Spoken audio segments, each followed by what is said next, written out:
Voilà, donc on va aujourd'hui, ce soir, corriger des QCM en biologie cellulaire.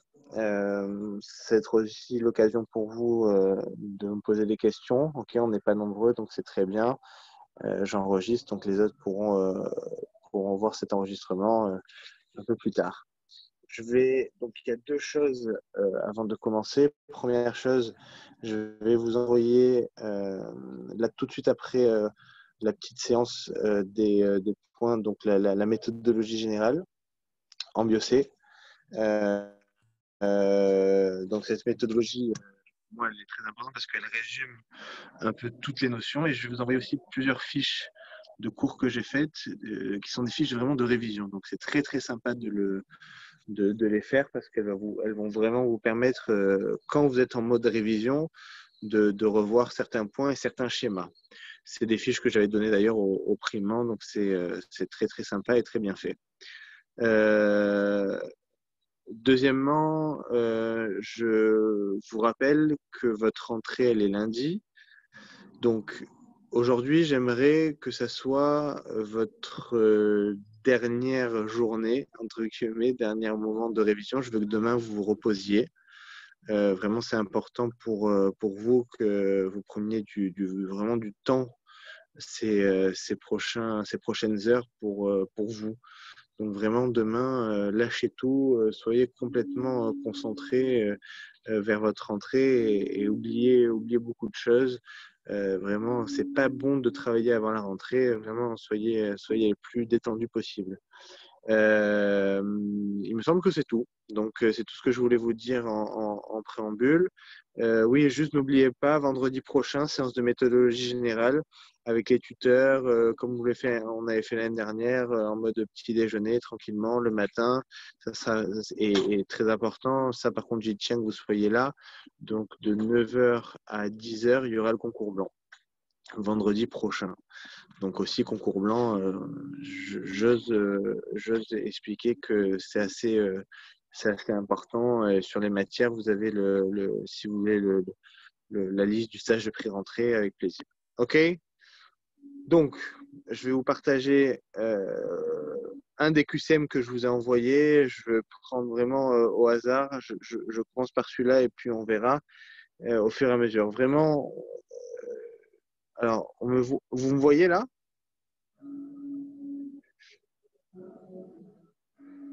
Oui, Bon. Euh, ce que je vais. Alors, et là, je ne sais pas si ça enregistre. Ouais, c'est bon, ça enregistre.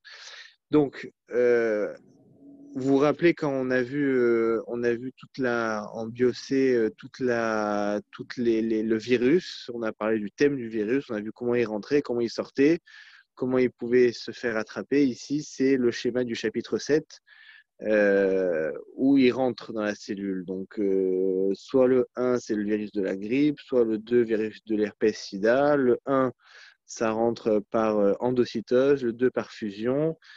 Quoi dire d'autre? Que d'actine en 1, 2, il y a de la myosine qui intervient, alors que pas en 1. Alors bon, vous n'aurez pas le temps le jour du concours de faire tout ce que je fais, mais c'est toujours intéressant pour vous. Je pense quand vous voyez un schéma, de le résumer comme je suis en train de le faire. C'est-à-dire ici, quand vous voyez 4, je sais que c'est du plus ou moins, donc c'est une dinéine. Je sais qu'à ce moment-là, il y a une diminution du pH. Je sais qu'on peut avoir des virus ADN, des virus ARN, etc. La 5, le mode d'importation de la 5, ben, c'est avec RAN ou pas RAN. Est-ce qu'il intervient, est-ce qu'il n'intervient pas, les ports nucléaires, l'enveloppe nucléaire, tout ça. Voilà, ça c'est bien chaque fois de faire un résumé. Donc ici, la bactérie en 1 est sécrétée par apocrinie au pôle apical d'une cellule. Alors, et c'est le virus de la grippe. Alors, c'est clairement faux. Ok, pourquoi c'est faux? Parce que on est en présence d'un virus et pas d'une bactérie. Donc là, dans votre polycope, la figure 27, me semble-t-il, juste avant celle-là, elle vous montre comment la bactérie infecte une cellule et ça n'a rien à voir. Ok, ça ne rentre pas dessus du tout de cette manière. Donc faites attention, la bactérie, le virus, ça n'a rien à voir. Donc c'est faux.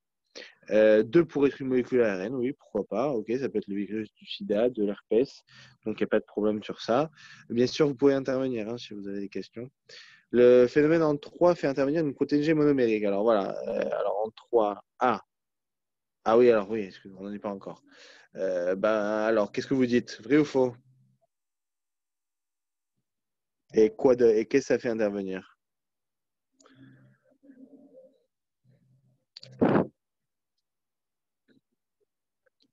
Alors, vous êtes pas endormi ou quoi? C'est de la queue d'actine, non? Alors, c'est Je la sais queue pas. d'actine, oui. Est-ce que dans la queue d'actine, il y a une présence d'une protéine G? C'est ça ma question. Ben, il n'y a pas de myosine, du coup. C'est de la Ah, gynéine. c'est la dynéine? Ou tu veux dire la dynamine? Dynamine, my bad, my bad. Ah, voilà. Donc, effectivement, dans la queue d'actine, il y a intervention d'une dynamine, la protéine G monomérique. Alors, ici, elle intervient à deux choses. D'abord, elle fait l'endocytose, ok, le détachement, ok, on va dire, le détranglement de la vésicule, et aussi, elle va permettre la propulsion de la queue d'actine. Alors, ne me demandez pas comment et pourquoi, mais il y a une intervention ici d'une dynamine, donc c'est vrai.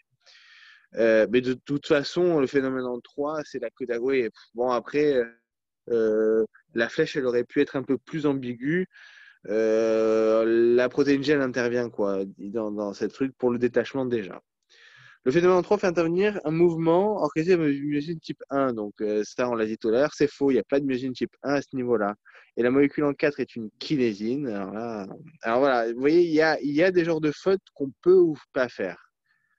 Par exemple, celui qui met vrai la E, c'est grave. Voilà, ils se reconnaîtront. C'est grave parce que c'est la kinésine, c'est du moins au plus, c'est pas du plus au moins. Il faut être vraiment très faible pour pas le saisir.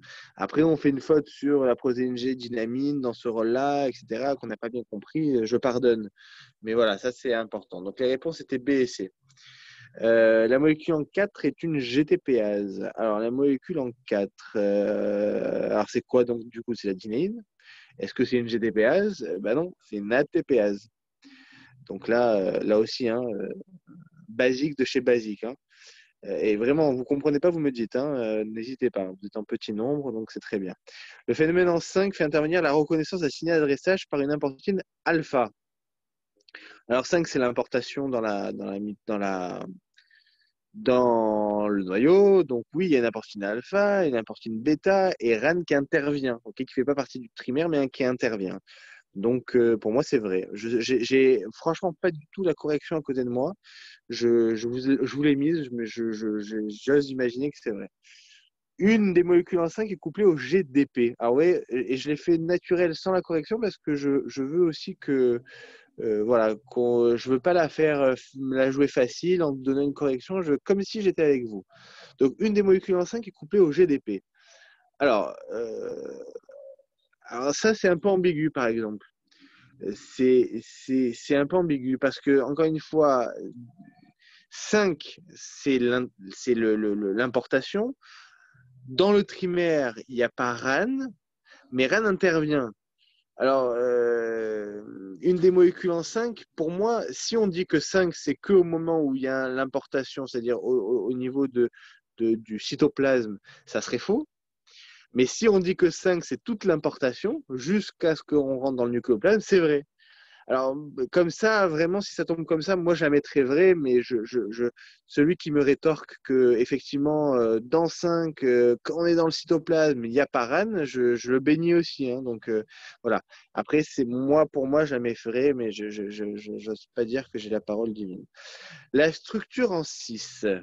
La structure en 6, donc c'est le port nucléaire, comporte plusieurs protéines O et N-glycosylées. Donc, ça, c'est vrai.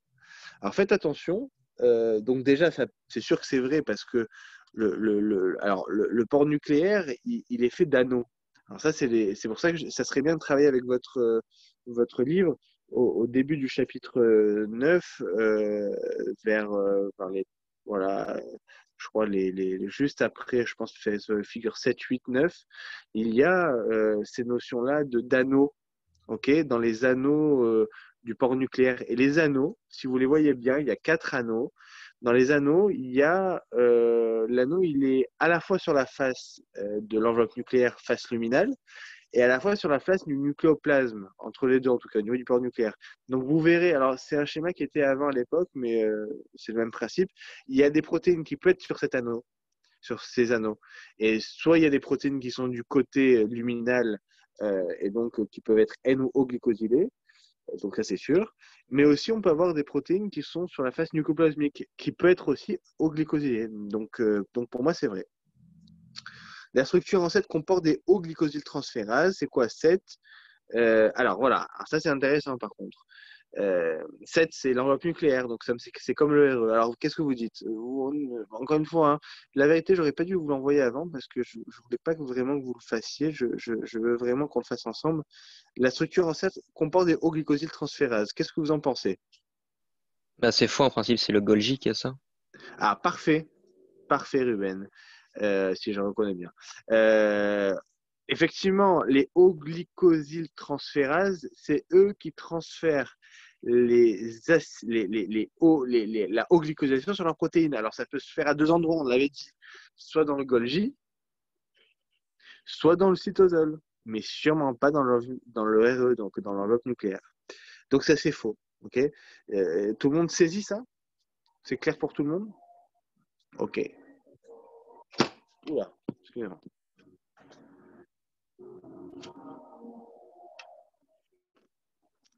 Alors, alors non, ça c'est pas ce schéma qui est tombé. C'est pas ce schéma qui est tombé quand c'était mon année. Ok, c'était pas exactement ce schéma, mais il ressemble. Moi, j'avais le schéma à l'époque sur l'ADN. Donc ça, vous reconnaissez tous que c'est un ARN. Comment? Parce qu'il a une queue polia pas en C terminal, en 3', et il a une coiffe en 5'. Alors, vraiment apprenez bien ces schémas, que ce soit l'ARN comme ici ou l'ADN. L'ADN avec le promoteur, les ARN polymérase 2 où ils se mettent, etc., etc. C'est vraiment capital. Les mares, etc. Ici, on est au niveau d'un ARN. Donc, la molécule représentée est un ribonucléotide. Oui, si j'avais mis désoxyribo, donc ADN, ça aurait été faux. Double brin circulaire, bon, ça c'est une connerie, donc c'est sûr que c'est faux. On est tous d'accord avec moi. Vraiment, Maëva, alors on est en petit groupe qui a ici. Il y a Maëva et Kate, que j'ai pas encore entendu. Roxane, j'ai entendu. Vraiment, vous intervenez. Hein. Si vous rentrez moi dedans, il n'y a aucun problème.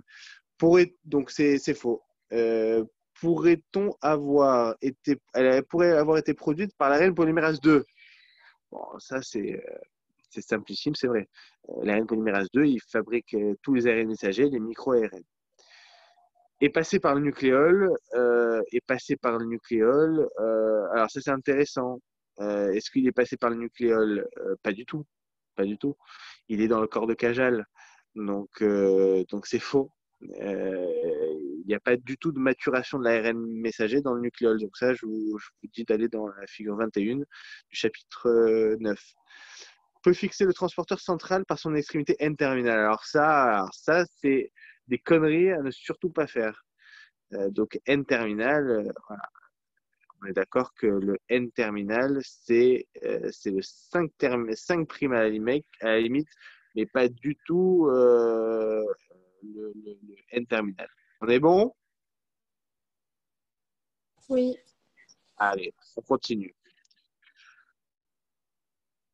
Euh, la molécule représentée a subi un phénomène de clivage d'espaceur intragénique. Alors, ça parle de quoi? De l'ARN ribosomal. C'est les ARN R. Lui, ici, il a subi un phénomène d'épissage. D'accord? Donc, c'est faux. Peut s'associer à un nucléoplasme avec des exportines, oui. OK. Donc, dans la figure 11 du chapitre 9, vous pouvez le voir, ça. Est-ce qu'une question juste basique, est-ce qu'on a RAN qui intervient dans l'exportation, RAN GTP, dans l'exportation de l'ARN messager? Alors, je vous piège.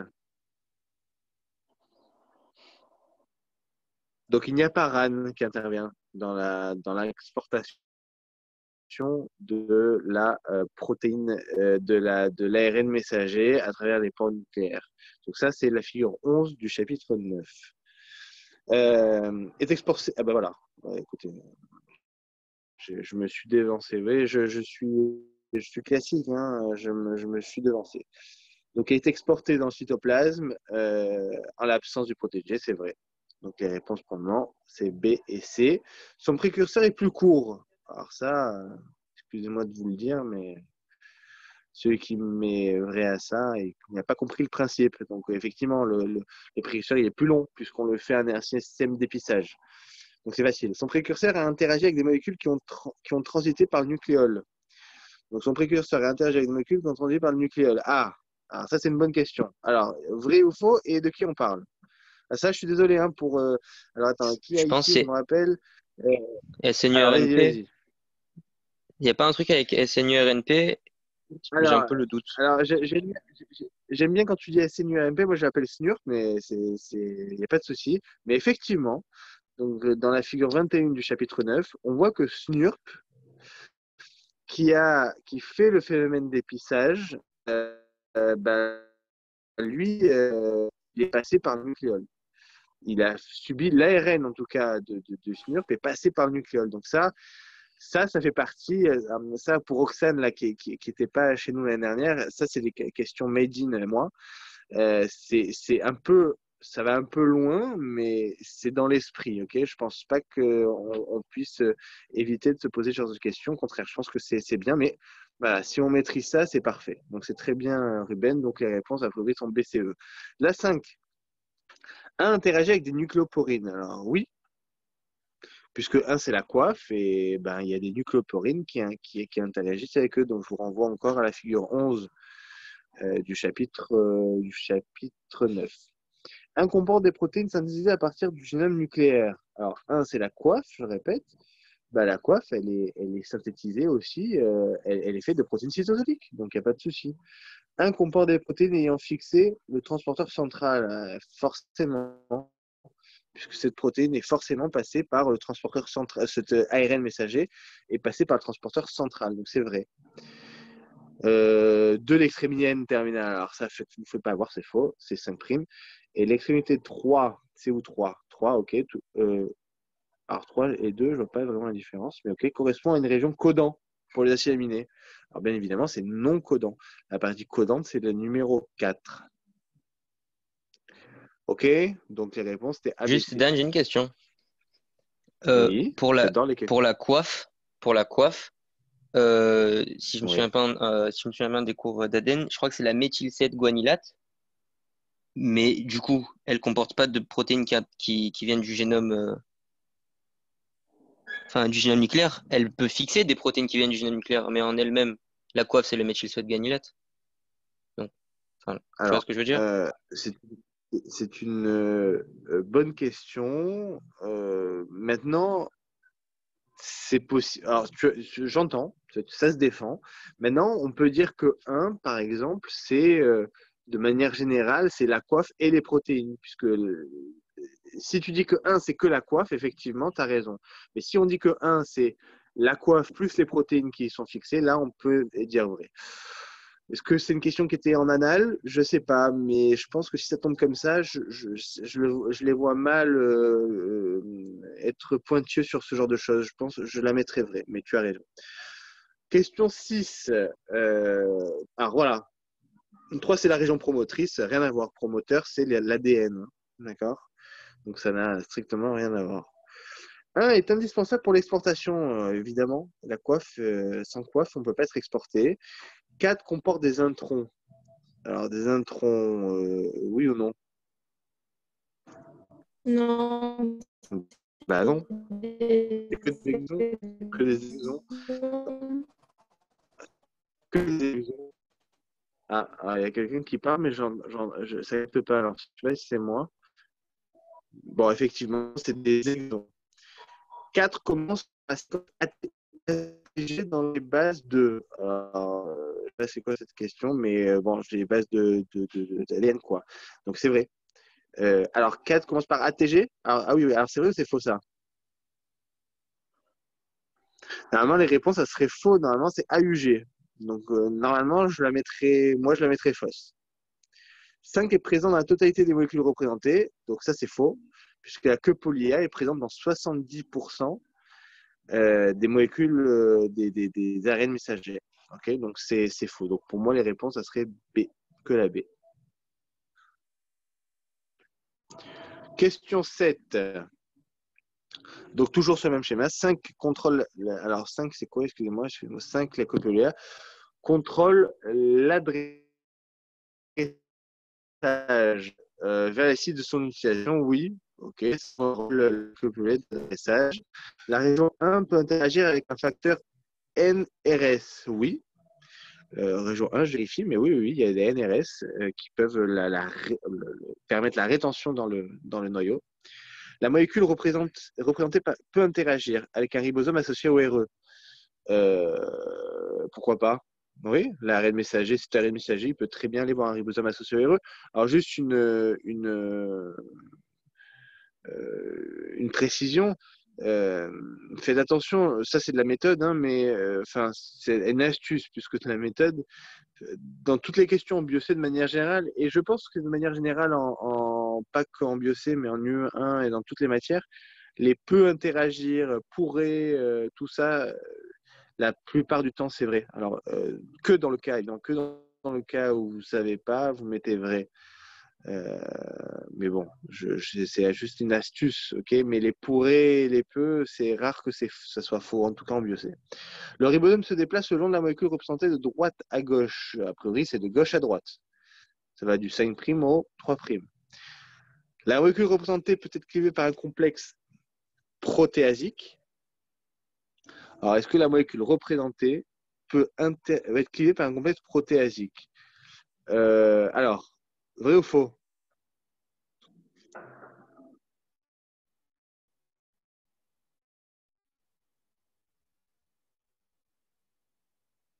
Faites-moi rêver.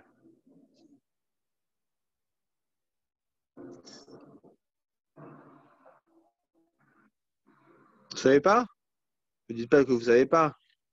Qu'est-ce que tu dis, Maëva? Mais vu qu'on parle de l'ARNM, je dirais que non, parce que je sais pas. Parce que quoi? Parce que la protéine. Ah mais non, j'allais dire n'importe quoi. Non, non, non, Ah mais non. oui, parce que c'est pas une protéine, du coup ça peut pas être clivé par un complexe protéasique. Très bien. Exactement. Ok.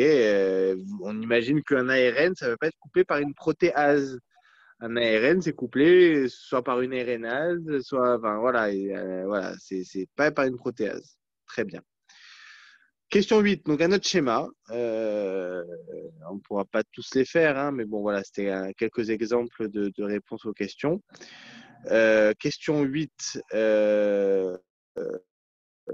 la molécule en 1, alors, bon, et juste, encore une fois, on fait un petit résumé. Donc, ça, c'est l'action de la phospholipase C qui va activer PIP2, qui va donc activer DAG, IP3. Je ne sais pas combien j'ai de questions sur ce schéma. Ouais, j'en ai 4. Donc, on va pouvoir un peu tout voir. IP3, augmentation de calcium, calcium calmoduline, etc. Kinases qui sont activées. Bon, ça, c'est classique, hein. Donc, la molécule en 1, c'est l'acétylcholine, peut aussi se fixer sur un récepteur à 4 domaines transmembranaires. Alors, ça, si vous êtes bon, vous saurez me répondre vrai ou faux et pourquoi. Et où, dans quel schéma. Et ça, c'est Ruben qui va nous dire le schéma où on le voit.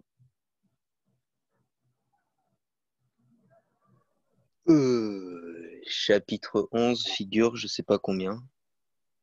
Ah, donc là, on parle effectivement que l'acétylcholine, je vous rappelle que dans la contraction musculaire, donc la figure, je t'aide, hein, figure 21 du chapitre 11, 21.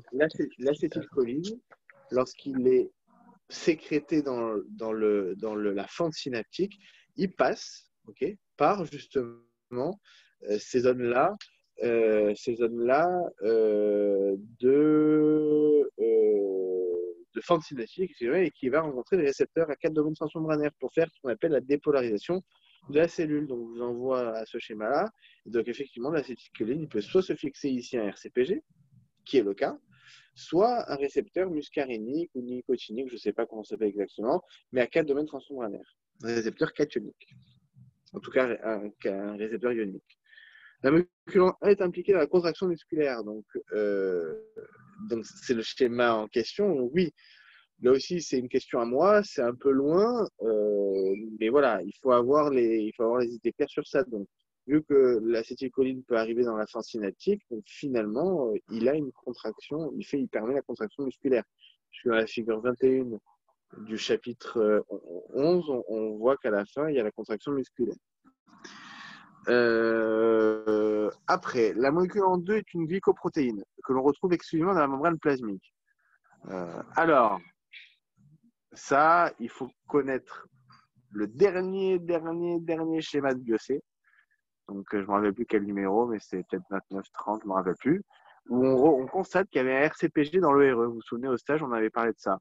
Donc, glycoprotéine, oui, puisque c'est N-glycosylé, mais que dans la membrane plasmique. C'est faux, c'est aussi dans le RE.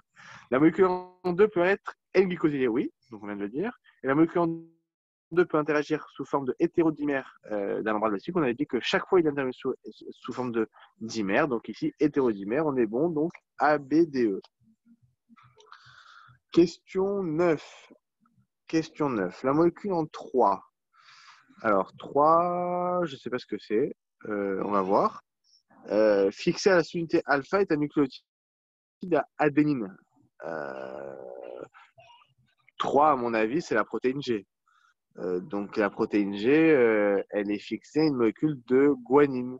Donc c'est faux. Ok, c'est une protéine G. Ok, donc qui est accrochée à du GTP ou du GTP. La molécule en 4 est un canal ionique. Alors 4, a priori, c'est la phosphorylipase, hein, donc je ne vois pas le rapport avec canal ionique, donc c'est faux. La molécule en 5 est un dérivé du glycérol, c'est le DAG, donc c'est le diacylglycérol, donc c'est vrai. La molécule en 6 est un alcool cyclique phosphaté, donc ici un alcool cyclique possédant 3 atomes de phosphate IP3, donc c'est vrai. Normalement. Il faudra vérifier la correction, mais je pense que oui. L'édificence 7 est une calcium ATPase. L'édificence 7, pas du tout. C'est un récepteur IP3. Donc là aussi, en fait, ne vous faites pas avoir. Calcium ATPase. À la limite, le calcium ATPase, la calcium ATPase, ok, vous vous souvenez. Donc toujours, pour ceux quand vous allez écouter l'enregistrement, vous aurez le temps d'aller. Figure 21 du chapitre 11. Lorsque le calcium a été utilisé, il va re-rentrer après dans le RE par une calcium ATPase, donc dans le sens inverse du gradient de concentration. Donc ici, ce n'est pas le sens inverse, c'est le sens du gradient de concentration, du plus concentré au moins concentré. Donc ici, par la logique, c'est faux, et par la connaissance, c'est aussi faux, puisque ici, c'est récepteur IP3. Question 10. 8 représente des cations chargés positivement. Donc 8, oui, c'est du calcium, donc positivement, oui. 8 est nécessaire à la libération de la tropomésine fixée au microtubule, c'est que c'est faux, fixée au microfilament d'actine. Donc ça, c'est simple comme bonjour. Le compartiment 9, peut-être le RE, oui. 9, c'est quoi? Oui, RE, l'enveloppe nucléaire, le Golgi, voilà. 10 pourrait être retrouvé dans la matrice mitochondriale. C'est quoi 10? Alors 10, c'est la calmoduline. La calmoduline dans la matrice mitochondriale. Je vois pas le rapport. C'est peut-être un délire de ma part. Je vois pas le rapport. A priori, pas du tout de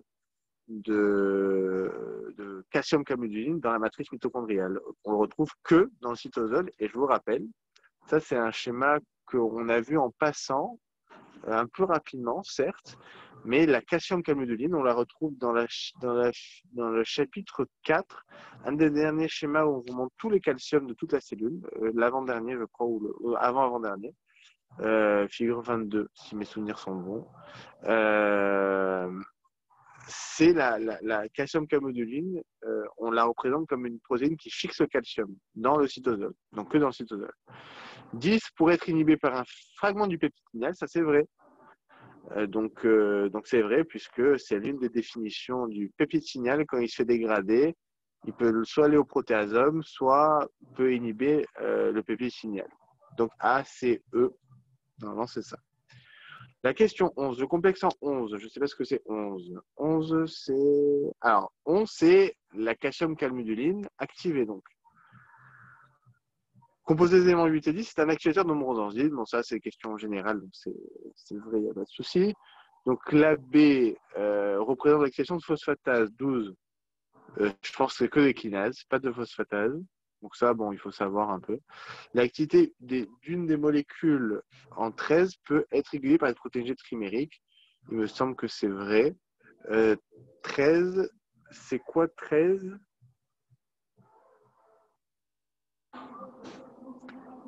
13, qui c'est qui me dit c'est quoi 13 dans le schéma? Il me semble que Je c'est crois vrai que c'est cette question, mais... adénylcyclase et peut-être phosphodiestérase. Je sais pas de conneries. Oui, c'est ça. Dans le schéma, c'est Quoi? ce qui est écrit. C'est quoi? Adénylcyclase, phosphodiestérase. Il me semble. Mais j'ai pas le truc. L'activité d'une des molécules en 13, bah oui, peut aussi être régulée par des protéines G trimériques, puisque effectivement les protéines G hétérotrimériques peuvent avoir une action sur la phosphodiesterase. Alors ça, c'est un des schémas qui montre dans le chapitre 11, où on voit que les protéines G, les sous-unités souvent bêta-gamma, peuvent activer de manière indépendante la phosphodiesterase et la dénicyclase. Mais de manière générale, hein, la dénicyclase, ça active quand c'est l'alpha S ou ça inhibe quand c'est l'alpha I.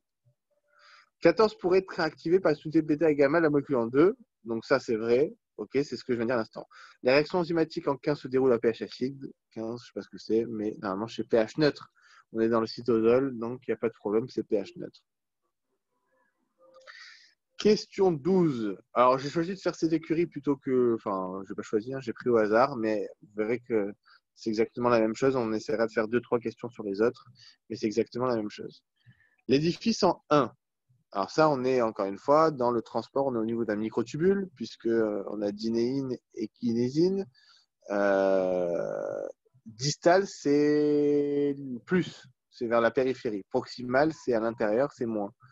Donc plus, normalement, de la molécule en haut, c'est une kinésine. Et vers le moins, normalement, c'est une dinéine, normalement. Donc la question 12, la question 1, l'édifice en 1 est un polymère à ATP. Alors ça, voilà. Par exemple, la 11E qu'on vient de voir à l'instant, pH acide, celui qui faut ça, c'est grave. 12A, celui qui fait faux aussi, ça aussi c'est grave. Encore une fois, quand je dis que c'est grave, je juge personne. Hein. Je vous dis juste comment vous devez vous positionner aujourd'hui, savoir quel niveau vous devez avoir. Maintenant, vous savez pas que la 11C, la dénucyclase, vous rappelez plus que ça, c'est pas un drame. Ok, donc voilà, il faut avoir des échelles de valeur pour savoir où vous en êtes. L'hydrolyse de l'ATP induit la dépolymérisation de l'édifice en 1. Alors, encore une fois, non, puisqu'un microtubule. Donc, non plus non égale non. Les drogues perturbant la polymérisation sont utilisées dans le traitement de certains cancers. C'est des phrases générales, c'est vrai. Effectivement, dans certains cancers, lorsqu'on utilise... Alors ici, c'est quoi Ah, on n'a pas vu ça d'ailleurs. Ah, ça c'est intéressant. On n'a pas vu tout ça. Alors, est-ce que vous vous souvenez un peu des drogues au niveau des microtubules? Colchicine, vinblastine et taxol. Alors, ça, c'est pour le microtubule. Colchicine, vinblastine et taxol. Taxol, ça stabilise le microtubule. Vinblastine et colchicine ont à peu près le même rôle. Ils inhibent la polymérisation. Et pour le microfilament d'actine, tu te rappelles? Phalloïdine et... Cytocalasine, là, je sais pas Voilà. comment ça s'appelle. Voilà, phalloïdine et cytocalasine. Phalloïdine, alors je ne me rappelle plus exactement qui fait quoi. Je crois que la cytocalasine, elle permet la dépolymérisation et la phalloïdine, elle inhibe, excuse-moi, la dépolymérisation. Alors la phalloïdine, elle inhibe la dépolymérisation. En tout cas, c'est l'un ou l'autre. Ok, mais voilà, c'est très important de connaître ces drogues-là et leur action. Phalloïdine, cytocalasine pour le microfilament d'actine. Les colorants négatifs en microscopie électronique en transmission peuvent émettre l'édifice en 1, donc ça c'est vrai. Bon, ça c'est des définitions de cours. Rien de méchant, donc c'est vrai. L'extrémité en 2 pointe vers la périphérie cellulaire. Non, le contraire, vers le centre cellulaire. L'extrémité en 3, très bien, pointe vers la périphérie, ça c'est vrai. Question 13, c'est vrai. La molécule en 4 peut interagir avec la membrane d'enveloppe de grains de sécrétion, donc c'est les vésicules. Quand on parle de grains de sécrétion, c'est les vésicules. Donc effectivement, c'est le but de 4, c'est quoi? On avait dit que c'était la... C'est quoi? La dynéine. Non, la kinésine. Elle transporte les vésicules, bien évidemment. Une protéine de la même superfamille de la molécule en 5 est présente dans les microbiosités. Alors faites attention. Juste avant de répondre à la question, microbiosité est riche en microfilament actine et les cils sont riches en microtubules. Donc 5, c'est donc la dynéine. Elle est présente dans les cils et pas dans les microbiosités. Donc c'est faux. La question D, la molécule en 5 peut interagir avec des nucléocapsides virales. Bien évidemment. Molécule en 5, la kinésine, vous vous rappelez, qu'on a vu tout à l'heure, qu'on peut avoir la kinésine qui peut intervenir dans... alors, nous, on avait vu plus tôt que c'était la dynéine dans la figure ici, là. Hein. On n'avait plus vu que c'était la dynéine. Alors, est-ce que ça peut être vrai pour la kinésine? Qu'est-ce que j'ai mis, moi? Vrai ou faux? J'ai mis vrai. C'est pas clair, hein? Est-ce que vous comprenez ce que je dis? Quand je dis la molécule en 5 peut interagir avec des nucléocapsides virales. Alors, la molécule en 5 s'appelle la kinésine. Mais moi, je pense que oui. C'est-à-dire, à partir du moment où elle a pris la dynéine du plus vers le centrosome, après du centrosome jusqu'à la myosine, sûrement qu'elle a touché une kiné, elle a eu un contact avec une kinésine. Moi, je la mettrais vrai. Okay, mais c'est vrai qu'on ne le voit pas dans le schéma, c'est pas clair. Les domaines 6 des molécules 4 et 5 hydrolysent l'ATP. Okay, je n'ai pas besoin de le voir, c'est classique. La molécule 6, c'est les têtes ATP-asiques. Donc les réponses A, B, D. Est-ce que c'est clair pour ce premier G? Alors, je vais voir quelques questions. Alors, ça, c'est OK. Juste, je vois l'autre. Qu'est-ce que c'est ça? Je vois s'il y a des schémas qui m'intéressent. Alors, ça, c'est très sympa. On va faire cette partie-là. Après, je vous laisserai tranquille et surtout, vous les ferez tout seul. Mais ça, c'est l'importation donc, dans la mitochondrie. L'importation de la mitochondrie, c'est vraiment capital.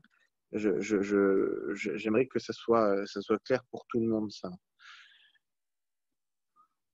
Vous les avez fait, ces questions? Ben, essayez de les faire Pas là du tout. aujourd'hui. Les avez fait entre hier et aujourd'hui. Pas du tout. Ben, alors, c'est parfait, on va les faire ensemble.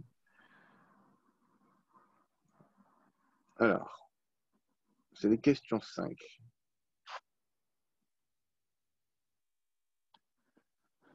On y va. Question 5. Vous voyez mon écran? Impeccable. 1 est une protéine codée par le génome mitochondrial. Alors, là, on va rigoler. 1, c'est quoi? 1, c'est une protéine importée. Donc, de dire qu'elle a été codée par le génome mitochondrial, ça n'a rien à voir, puisqu'elle est importée. Donc, génome nucléaire. C'est simple, vraiment, comme bonjour. Alors, 2 est une ATPase. Bon. Alors ça, voilà, juste, encore une fois, je répète. La question 5A, elle est simplissime. OK, on est d'accord. 2 est une ATPase. Alors, Eli, est-ce qu'il est là, Eli? Eli, qu'est-ce que tu dirais? Oui, je suis là. Je vais faire partie. Alors, vas-y, qu'est-ce que tu dirais dans 2? C'est quoi 2 déjà? Est-ce que tu te souviens ce que c'est 2? 2, c'est une. C'est pas une acétyl, non? Ça n'a rien à voir. Une acétyle, C'est un ligand. un ligand. Mhm. Comment ça s'appelle déjà ce truc?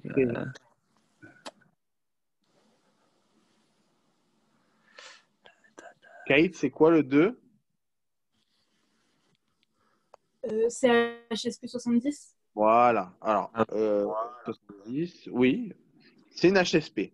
Je sais pas si c'est à 70, mais c'est une HSP. Alors, Ellie, maintenant que tu sais c'est une HSP. Donc, vous voyez que sans connaître le schéma, les légendes, vous ne pouvez rien faire. Hein.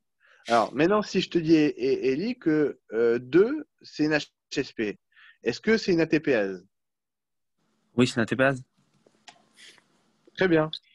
Donc, tu vois, Ellie, regarde, ce qui est débile dans ton histoire. Bon, c'est un exemple, hein, mais tu sais qu'une HSP, c'est une ATPase, donc c'est super de savoir ça.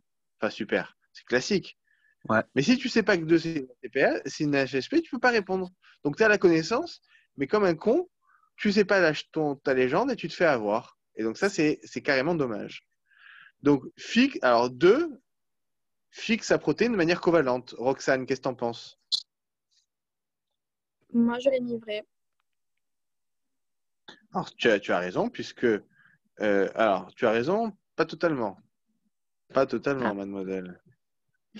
Bah oui. On avait dit quoi? Les chaperons, c'est non covalent. Et les ubiquitines, c'est covalent. Donc, c'est faux. Oui. 3 est une porine. Alors, Maëva, qu'est-ce que tu en penses? 3, c'est une porine ou pas? Très sincèrement, je me souviens plus. La porine. Non, Ah, mais mais c'est pas non! obligé de savoir ce que c'est la... Ah, Attends, pas du attends. tout. T'es Non, c'est. pas obligé de savoir ce que c'est la porine. C'est quoi 3? Si tu sais ce que c'est 3, t'es pas obligé de réfléchir. C'est Tom. Voilà. Tom. Il faut que tu crois en toi, Maëva. Crois en toi. C'est Tom. C'est très bien. Est-ce que c'est une porine? Non, c'est pas du tout une porine. Tom, c'est pour importer. Donc, ça n'a rien à voir. Très bien. 3 est un complexe synthétisé par le génome nucléaire. Ça, je pose la question à moi-même. Et donc, c'est vrai, puisque c'est une protéine, l'atome, c'est une protéine, c'est un complexe protéique qui est dans la membrane externe, donc c'est sûr par le génome nucléaire. OK. Question 6. Les lipides en 4. Les lipides en 4 ont été synthétisés à la surface du RE. Qu'est-ce que vous en pensez? Bah, Moi, je la oui. mets vrai. Oui, oui, oui. En 4, c'est des membranes. Hein. Membrane externe, membrane interne aussi. Ils sont faits de lipides, puisque c'est des anhydrophobes. Donc ces lipides, ils viennent bien de quelque part. Donc c'est quelque part, ben, ça peut être obligatoirement du RE. Okay, ouais, c'est classique. On ne sait pas comment ça se fait. Hein. C'est-à-dire, je ne suis pas en train de vous dire, oui, on connaît les lipides comme ça, mais on peut imaginer que ça provient du RE. 5 contient des protons. Alors oui, c'est l'espace intermembranaire, et je dirais même plus. Si vous avez vu bien la bioénergétique, selon même mes souvenirs de première année, il y a même plus de protons à ce niveau-là que dans le reste, pour faire le gradient de protons et pour l'ATP synthèse. 5 contient des molécules de cytochrome C. Alors, ça c'est vrai, puisque le cytochrome C, lorsqu'il y a apoptose, sort par les mégacoanaux avec la procaspase et permet donc l'activation de la procaspase en caspase avec le cytochrome C, H+, et calcium. Ça, c'est figure 10 du chapitre 5. Alors, 5 contient des protéases calcium dépendants. Alors, protéases, oui. Pour moi, 5, c'est la seule protéase que je connais, c'est la caspase. Calcium dépendant, ben, vu qu'il est activé par le calcium, ouais, je ne sais pas pourquoi je dirais calcium dépendant. Bon, vu qu'il est activé entre autres par le calcium, cytochrome C et le H+, je dirais oui. Et je pense qu'elle est vraie. 6 peut porter des ribosomes. 6, c'est quoi? Voilà. Est-ce que ça peut porter des ribosomes mitochondriaux? Oui. Le 12, par exemple, dans le schéma, c'est un ribosome mitochondrial. Donc effectivement, c'est vrai. Donc les réponses, normalement, A, B, C, D, E. Je vérifie avec vous juste la correction, comme ça je ne me trompe pas. Ça a l'air d'être vrai. Les constituants de la chaîne respiratoire sont insérés en 6. Alors, Ellie, qu'est-ce que tu en penses? Oui, parce que c'est les protéines de la mitochondrie. Alors, 6, c'est la membrane interne. OK. La chaîne respiratoire, laisse tomber ça pour le moment. La chaîne respiratoire, elle est où? Dans la membrane interne ou externe? Interne. Très Membrane, bien. non, Donc c'est vrai. membrane. Parfait.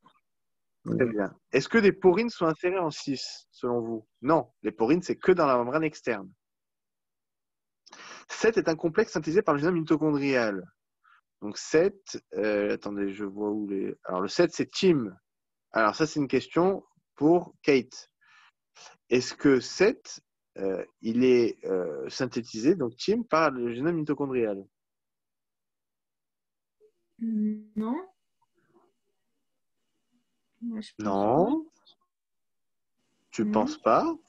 Alors, comment tu le justifies? Alors, Kate, il faut que tu saches une chose. C'est que si tu réussis l'année prochaine et que tu es tellement contente que tu veux postuler, OK, pour être tutrice, ce qui est une probabilité, somme toute, il faut que tu expliques. Alors, vous allez vous mettre dans la peau d'une future tutrice ou d'un futur tuteur.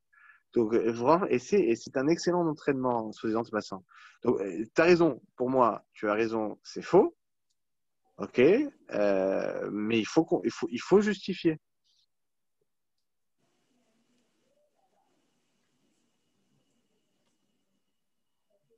C'est facile, des enfants. Qui peut me justifier? Roxane.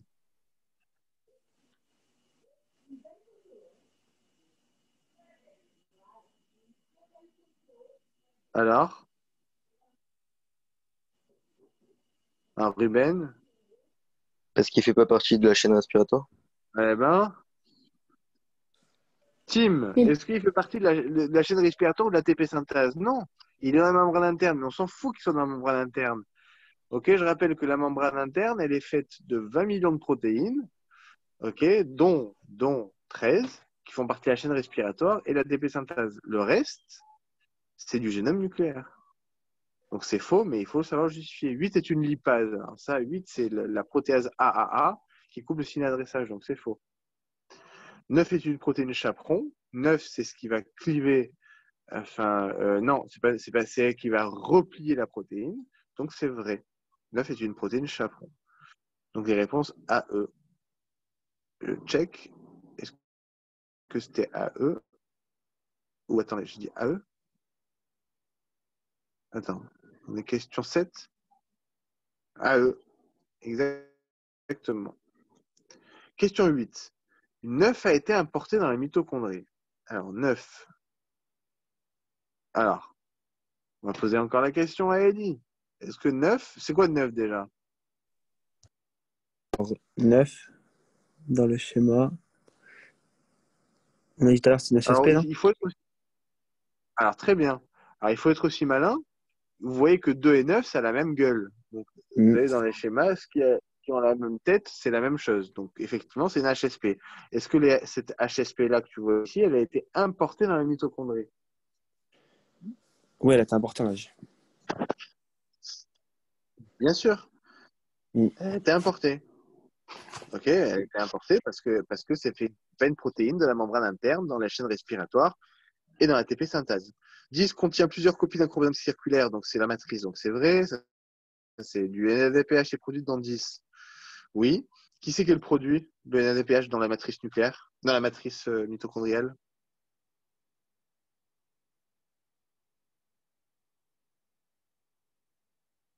Alors, je répète ma question. Le NADPH est produit dans la matrice mitochondriale. Par qui a été produite le NADPH, qui va servir au cytochrome P450 d'ailleurs? Lors du cycle de Krebs. Très bien. Le cycle de Krebs et pas le cycle des pentoses qui se passe dans le cytosol. Du CO2 est produit en 10. Il me semble que oui. Du CO2. Ah oui, puisque la mitochondrie, elle consomme de l'O2 et elle rejette du CO2. Donc, sûrement que oui. 11 pourrait être une OPA1. Alors, c'est quoi OPA1? Faites-moi rêver. Maëva, qu'est-ce que c'est l'OPA1? Euh, Et ne me dis pas que c'est optique atrophie 1. Hein, c'était tentant, mais. euh, c'est pas le signal pour le peroxysome. Non, c'est PTS. Ah, Il n'y a même pas une lettre qui est en commun. Donc, c'est dommage. OPA1, Ellie, c'est quoi? Ça, c'est faute gravissime. Hein.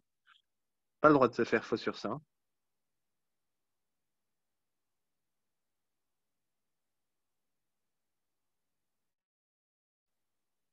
Roxane, c'est quoi OPA1?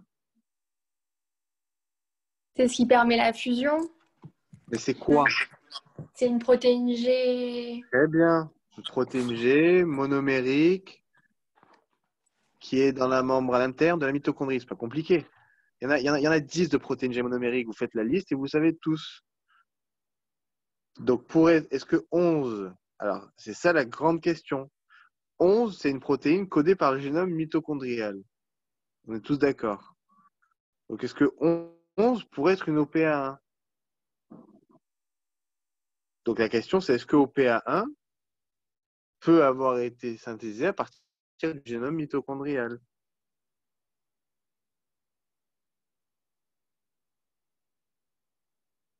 Eh bien, c'est faux, puisqu'OPA1 ne fait partie ni de la chaîne respiratoire, ni de la TP synthèse. OK? 11 pourrait être une sous-unité de la TP synthèse, c'est vrai. 12 est un complexe qui lie les ARN T importés dans le cytosol, les ARN M. Bon, il ne faut pas se faire avoir. 12 contient des protéines codées par le génome nucléaire. Alors, 12, c'est la petite sous-unité.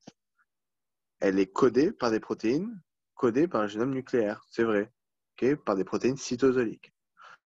Puisque la petite unité, et la grande sous-unité d'ailleurs, c'est un complexe ribonucléoprotéique. Okay, donc dans la figure 20 du chapitre 9, vous voyez que ces petites et grandes unités sont constituées, entre autres, de protéines cytosoliques.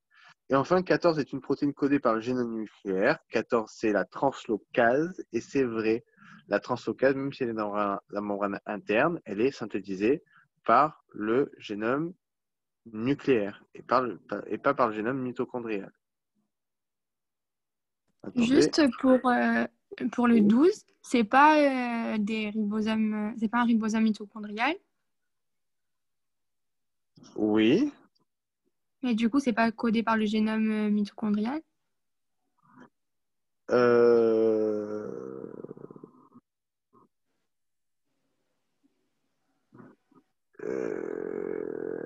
C'est une bonne question.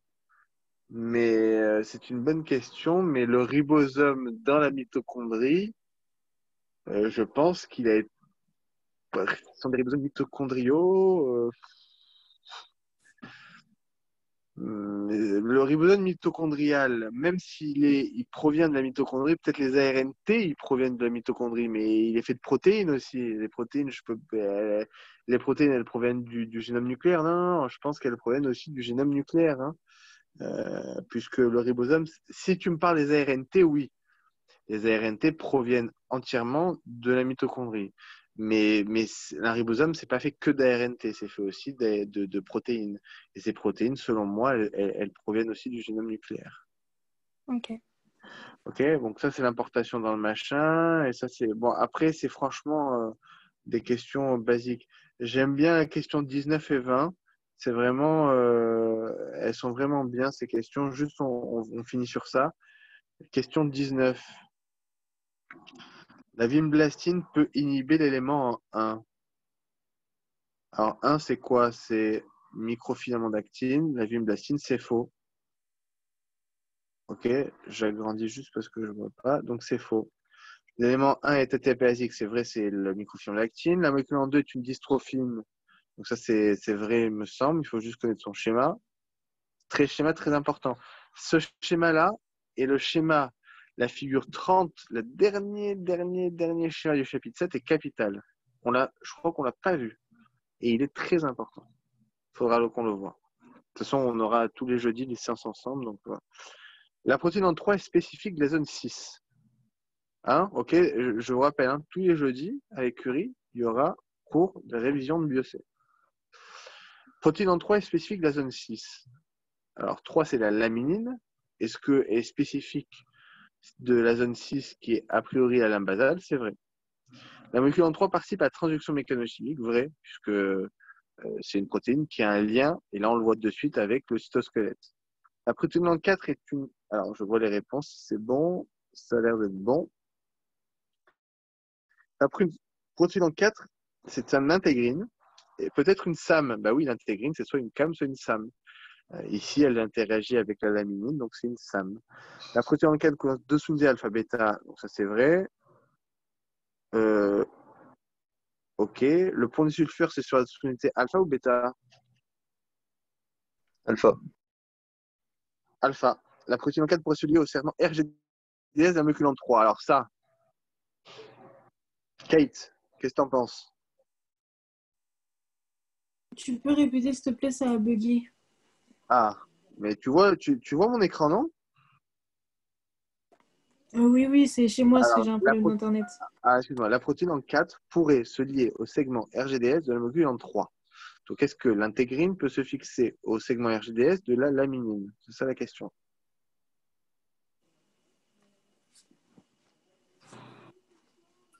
Je te donne un indice. Attention, il y a un piège. Pas fermer ça. Hein. Oui, c'est pas la fibronectine. Très bien. C'est la C'est ça. fibronectine. Donc, c'est faux. Ok, puisque le segment RGDS, c'est la fibronectine. La molécule en 5 est une filamine. C'est vrai. Schéma, légende. On peut retrouver la région en 6, la fibronectine. Oui, la fibronectine, elle est à la fois dans la lame basale et à la fois donc dans la matrice extracellulaire. Ok, donc ABDE. Donc, je finis sur ça, sur cette bonne note. Faites tous ces QCM-là. J'ai envoyé 3 séries de QCM ce jour, hier, sur ces QCM. Vous avez la moindre question sur un QCM, vous m'appelez, vous m'envoyez un message. Je veux vraiment que vous les fassiez tous. C'est le QCM, les annales, ce sont les seuls moyens de pouvoir vous en sortir en BioC. Ça vous fait apprendre le cours. Quand on a fait le QCM, surtout ce qu'on a vu au début sur l'importation de la mitochondrie, sur ce qui est à l'intérieur, extérieur, génome nucléaire, ça vous fait apprendre le cours. Donc c'est vraiment capital. Et je vais vous envoyer comme promis les fiches au fur et à mesure et toute la méthodologie. Comme ça, vous avez tout est bon. OK?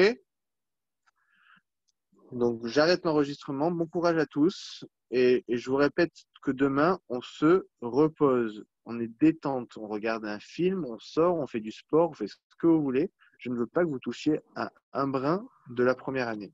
OK? Et je vous souhaiterai une bonne rentrée demain, comme il se doit. OK? Bon courage à tous. Merci. Merci.